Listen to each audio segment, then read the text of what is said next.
Olive leaned back against the clump of moss and gazed up towards the sky. Patches of vivid blue were visible beyond the orange and yellow petals that hung, draped carelessly high above his head. To a passing stranger, Olive would have appeared to have been deep in contemplation. He was not contemplating, though, for he had little to fret about.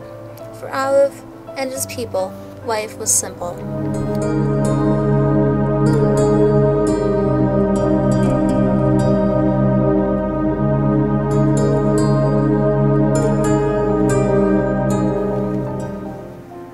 The Halliburtons arrived unexpectedly. "We have sought out your community for a very special purpose," spoke Grim, the leader of the Halliburtons. "You are a blessed people, living in an oasis of positive energy. There is a force here, a powerful force that has drawn us to you. We wish to settle among you, to draw from this force, to ingest it, to gain enlightenment."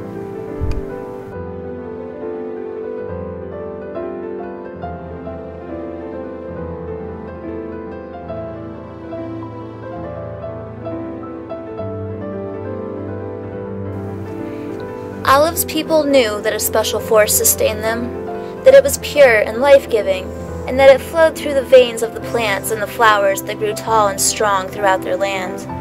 It was a liquid.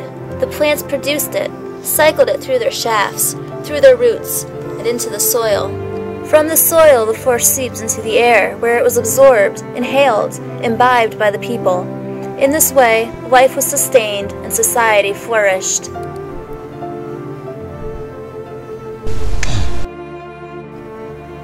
The Halliburtons came with wondrous contraptions, with gears and cogs, corkscrews and moving parts.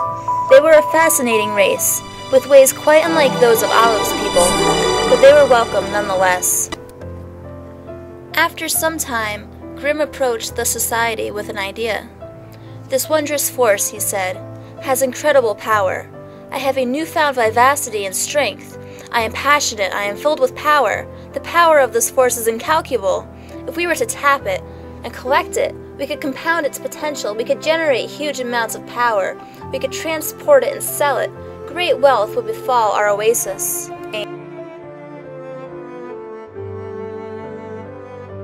Grim's proposal was very convincing. Wealth was not something that this society had contemplated before, but now the idea of controlling the force and prospering from it was a top priority on everyone's minds. And so the Halliburtons modified their mechanical contraptions and created complex machines for the purpose of extracting the life-sustaining force from its source. Extraction was an elaborate process.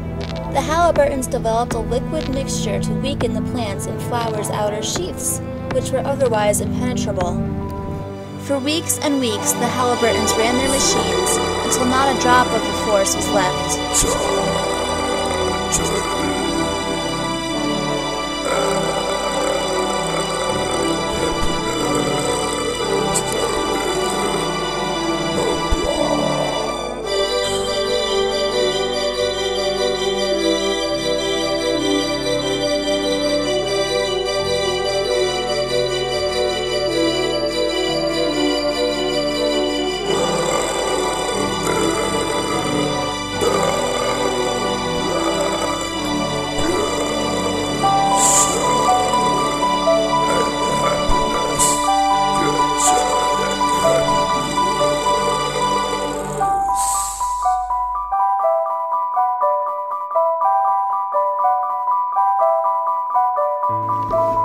And prosper the people did. Much wealth fell upon them. With their newfound love for machinery, the little oasis became a metropolis. The people built buildings and moved from their holes into them. They strung up electric lights, fueled by the force to keep them in lightness both day and night. But unpleasant things were happening too, strange and unexpected things. People began to develop strange habits. Their muscles would twitch and spasm. Some began suffering migraines, others grew deathly thin, shriveling away to nothing. The Halliburtons, fearful for their health and well-being, disappeared as quickly as they had came. A great darkness had fallen upon the oasis.